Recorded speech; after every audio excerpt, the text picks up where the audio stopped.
We were all pretty hungover from drinking the night before, and we went out for the usual post-greasy breakfast hangover stroll around the neighborhood. It was pretty normal the night before, joining in on the fun, but on this day, we were all hanging out around the local shooting hoops with an old basketball we found in the grass.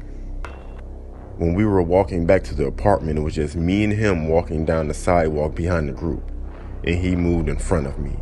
He stared at me with that creepy look again and fell down to his knees as if he was to worship me or something.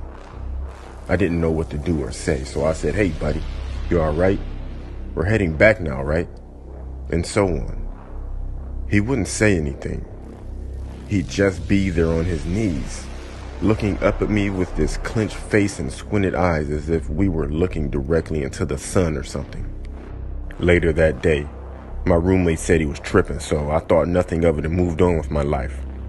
A few weeks later, we got a phone call from the twin brother that we usually hung out with, and it turned out that his brother went over to his aunt's house with a knife and stabbed her 14 times. She didn't die, but still pretty bad. He had even called the police before going, because he knew he was going to do it, but he couldn't stop himself from doing it, because the voices and so on.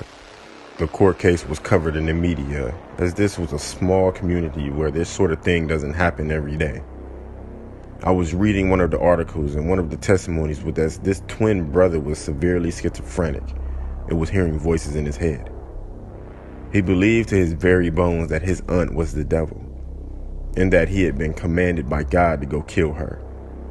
So who was this God that told him to go kill her? Well, as the newspaper article described, it was this guy in the group he hung out with.